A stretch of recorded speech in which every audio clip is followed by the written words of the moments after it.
I found this mid-century modern desk at a local thrift store here in Wisconsin, and I paid $14.99 for this piece. The plan is to restore and refinish this desk for a family member, but to do so, I need to take this desk across the country to the beautiful state of Virginia. My name is Barry, and welcome back to Mad City Modern.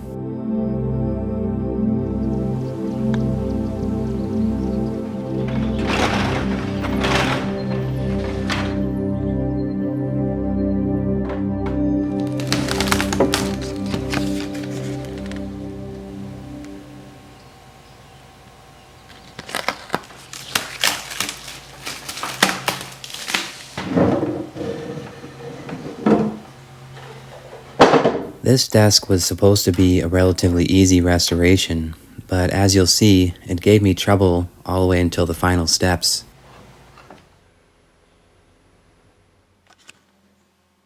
$14.99 is an incredible deal for just about any piece of mid-century furniture, and as I mentioned, I'll be refinishing this piece for a family member. For those who are looking to buy and sell furniture for a profit, desks do not typically yield a high profit, although there are some exceptions. This piece will stay in the family, but if I was to sell a desk like this, I would expect it to sell for between $300 to $400 once refinished.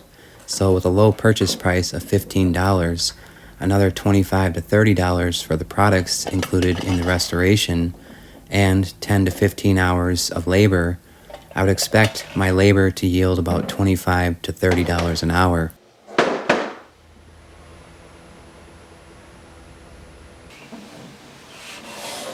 To remove the finishes from old furniture, I start by using a carbide scraper. Sometimes this is easy, but if it proves to be difficult, I'll jump right to using a chemical stripper. It's important to determine the direction of the wood grain, then scrape in the direction of the wood grain to prevent damaging the wood with the carbide scraper.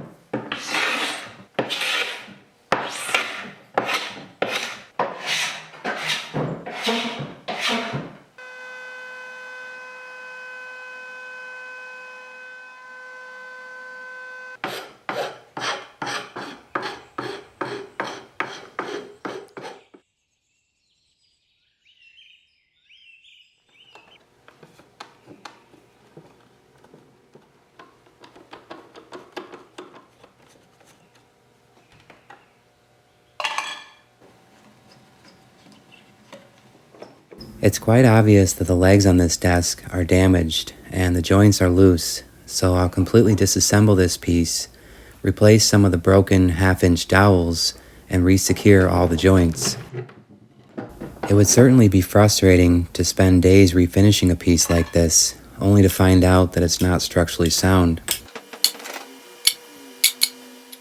I hadn't planned to completely disassemble this desk, but there's paint everywhere, and the carcass that holds the 3 main drawers is still secured with 3 screws that I'm not able to access.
Once a furniture piece has been disassembled, I often jump around between scraping, sanding, and cleaning.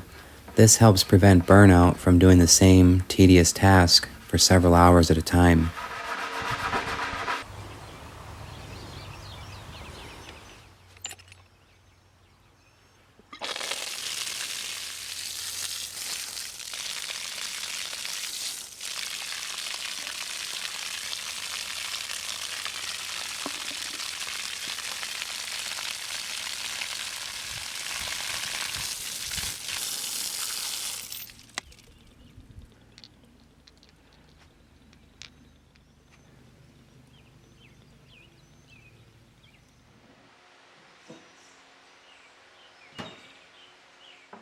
Removing old finishes with a chemical stripper is usually my last option. Removing lacquer and shellac is relatively easy with a carbide scraper, but oil-based and water-based paints can prove to be more difficult. Not only is chemical stripper toxic and expensive, but it's also messy to work with.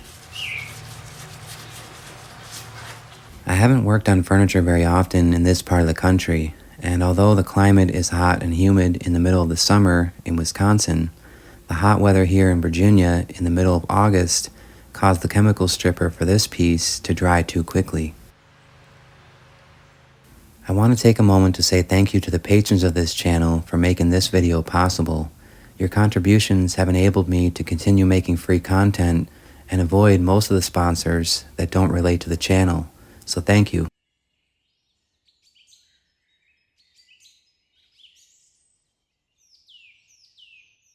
Over the years, I've found that removing paint from vintage and antique furniture is oddly satisfying, but I can't speak for everyone, so if you'd rather watch a vintage furniture piece being painted, then maybe try watching this video in reverse.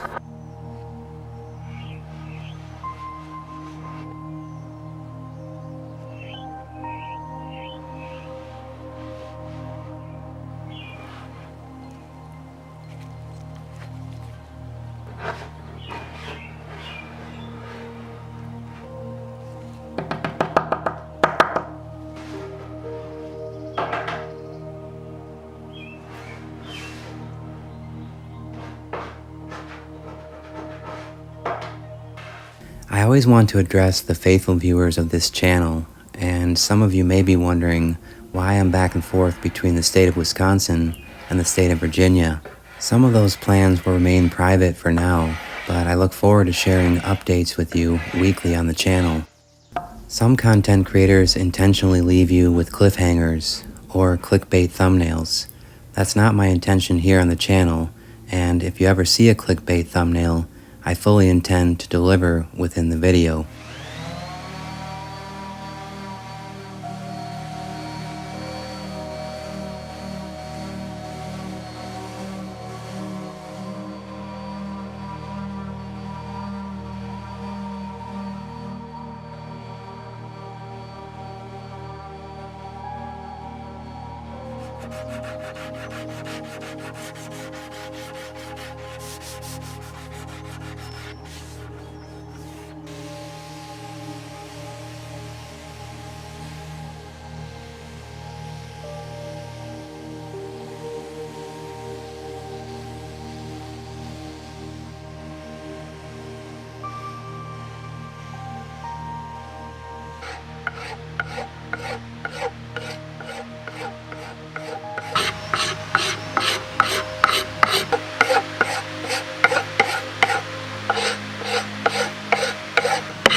I'm grateful to be working in this beautiful workshop, but this place is still foreign to me, and I don't have all of the workbenches and tools that I normally use. For this project, I don't have the necessary alignment tools for these half-inch dowels, but I'll do the best I can with what I have.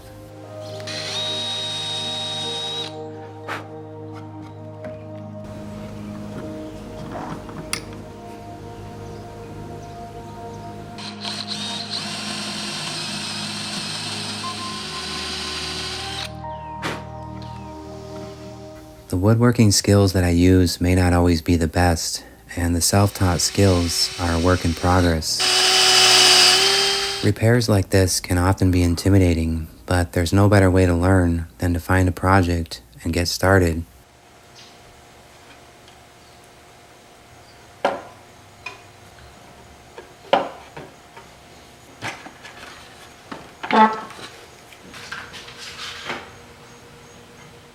The goal for these joint repairs is to get everything glued up at the same time, clamped, and then reassembled to the top of the desk so that this aligns properly.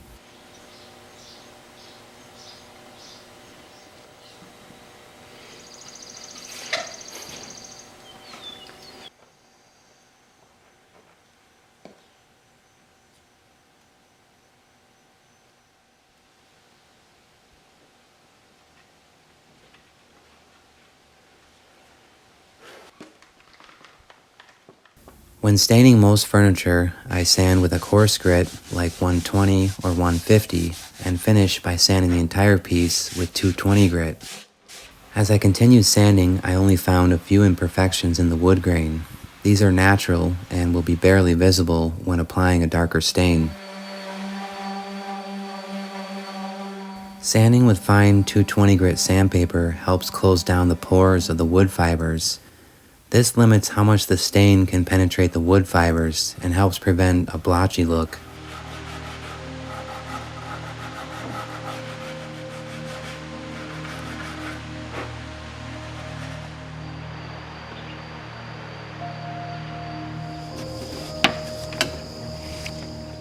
For the stain, I chose one of my favorites, General Finishes oil-based gel stain in the color Candlelight.